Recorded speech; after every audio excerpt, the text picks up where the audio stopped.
Hello दोस्तों, नमस्कार।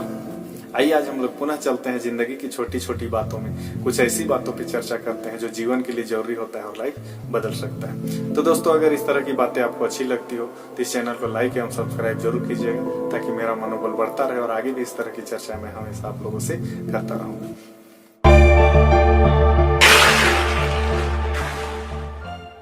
तो चलिए दोस्तों, आज हम लोग चर्चा करते हैं जीवन में संगति के असर के संबंध में। तो दोस्तों, कहा जाता है कि संगति एक ऐसा चीज है जो कि बने हुए आदमी को भी बिगाड़ सकता है, उजाड़ सकता है और बिगड़े हुए आदमी को भी बना सकता है और बसा सकता है। चलिए इस विषय पर मैं आप लोगों को एक कहानी सुनाता हूँ। दोस्तों, एक लड़का था जो कि एक सभ्य परिवार से था।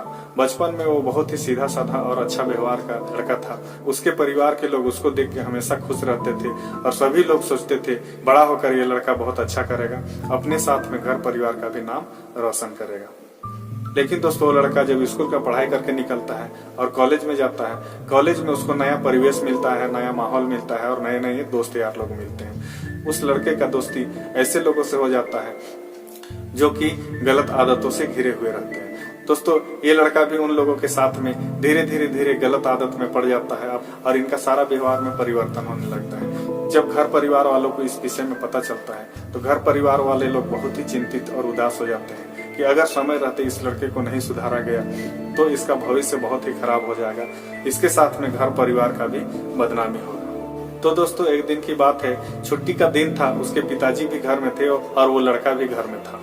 उसका पिताजी उनको आवाज देता है और बुलाता है और कहता है एक कोयला और एक चंदन का लकड़ी जरा लेके आना। वो लड़का अंदर जाता है, चूल्हे से कोयला निकालता है और हाथ में कोयला और एक हाथ में चंदन का लकड़ी लेकर के अपने पिताजी के पास पहुंचता है। तो उनके पिताजी तुरंत उसको बोलते हैं इसको आंगन में ले जाके दोनों को अलग अलग जगह में मिट्टी में गाड़ दो। जब वो लड़का वापस आता है तो उसका हाथ कोयला और मिट्टी से गंदा होता है, जिसे धोने के लिए वो बेसिन की ओर चला जाता है। उसका पिताजी सारा चीजें देखते रहता है। जब वो लड़का हाथ धो लेता है तो उसके पिताजी उसको फिर आवाज देते हैं। वो लड़का सोचता है कि हो सकता है फिर कुछ काम होगा। वो अपने पिताजी के पास जाकर के खड़े होता है। उनके पिताजी बोलते हैं दोनों हाथ दिखलाना। जब वो लड़का दोनों हाथ दिखलाता है तो जिस हाथ में कोयला पकड़े हुए रहता है वो हाथ अभी भी काला होता है, जिस हाथ में चंदन पकड़े हुए होता है वो बिल्कुल साफ सुथरा होता है। तब वो उनके पिताजी बोलते हैं दोनों हाथ को ले जाके गाल में टच करो।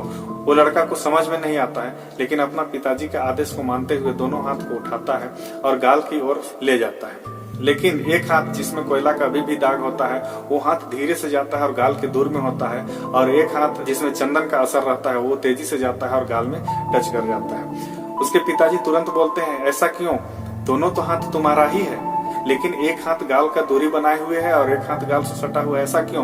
तब वो लड़का बोलता है कि पिताजी, इस हाथ से मैं कोयला पकड़ा था, अभी भी कोयला का दाग है, लेकिन जिस हाथ से चंदन पकड़ा था वो हाथ बिल्कुल साफ सुथरा है और इसमें एक अच्छी महक है। तब उसके पिताजी बोलते हैं कि यही चीज जीवन में भी लागू होता है। कोयला का दाग तो आज न कल खत्म हो जाएगा, लेकिन किसी के जीवन में एक बार दाग लग जाता है तो वो दाग जीवन भर रहता है, वो हमेशा बदनाम रहता है और वो दाग कभी नहीं मिटता है। और जिस व्यक्ति के जीवन में दाग होता है उससे हमेशा लोग दूरी बना करके रहते हैं। जिस तरह से तुम अपने हाथ और गाल से दूरी बनाना चाहते हो उसी तरह से दूरी बना करके रखते हैं, और इस दुनिया में लोग उस तरह के लोगों से हमेशा घृणा करते हैं।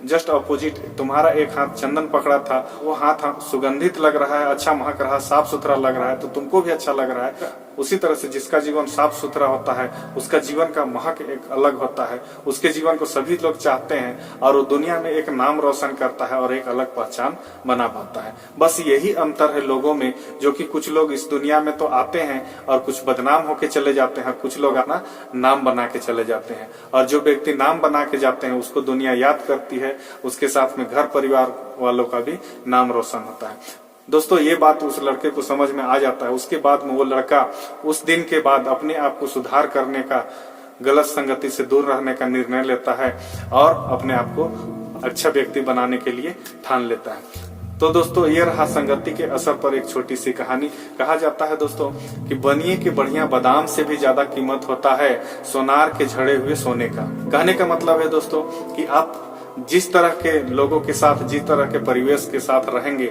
आप उसी तरह से आपका जीवन बनेगा, उसी तरह से आपका जीवन आगे बढ़ेगा और उसी तरह का इस दुनिया में आप नाम बना पाएंगे।